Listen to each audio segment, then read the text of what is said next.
It was the sheriff who first informed me that at Morella, an entire house had disappeared during the night. In 1934, Morella was one of the largest haciendas in the region. The sheriff said that it was a district that had never had any trouble and that the peons were peaceful. That day, the estate owner didn't want to meet us. The sheriff reckoned there was something fishy, but he didn't want any problems with the guy. We arrived ahead of the villagers, who were going over there in a procession. No preacher wanted to come along with us. The house had gone, but its inhabitant, the bruja, the witch, was sitting in her chair. The tree next to the house. The peons said she was a shape changer. The sheriff only had 2 deputies, so when the peons got there, he wanted to parley while he waited for reinforcements.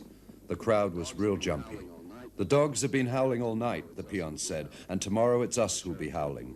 The sheriff told them that we were going to talk to the government about it, and the crowd calmed down so he could show me this child. 4 days ago, he said, this child was bitten by the witch who had transformed herself into a coyote. The people are really worried. They believe anything they're told. And where has her house gone, I asked. I don't know. I really don't know.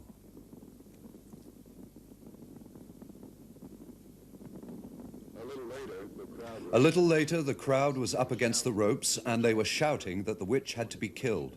They wanted to lynch her. One woman, who was completely hysterical, was saying that she was going to be possessed if we didn't kill the witch right away. And then they fired in the air, and the crowd didn't budge. What happened at that moment was very strange. I had the impression that the witch had hypnotized the crowd.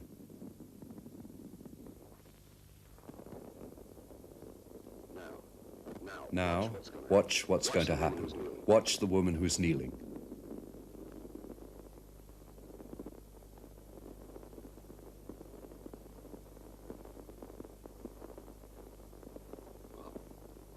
All this is true. It really happened. All this is true. It really happened. And it astonishes me when I see it today. The witch had really and truly disappeared.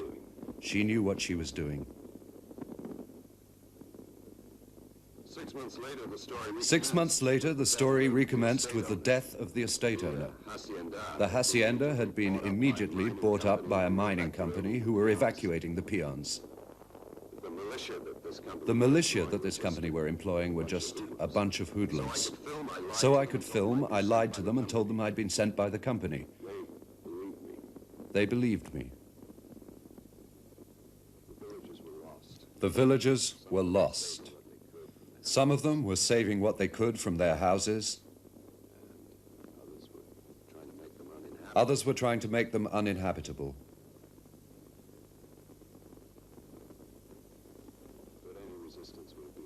But any resistance would have been illegal and a lost cause, and they knew it. This old man was saying a peon must resign himself to life, and that's what they did. Nobody mentioned the witch again to me, even if some of them believed she was directly responsible for their fate.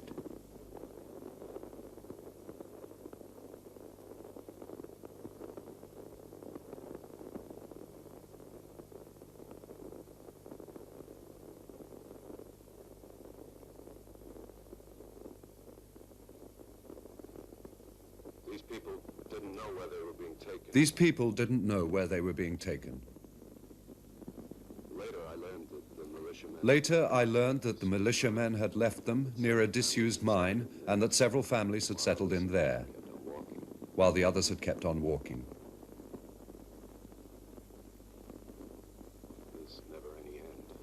There's never any end to an exodus.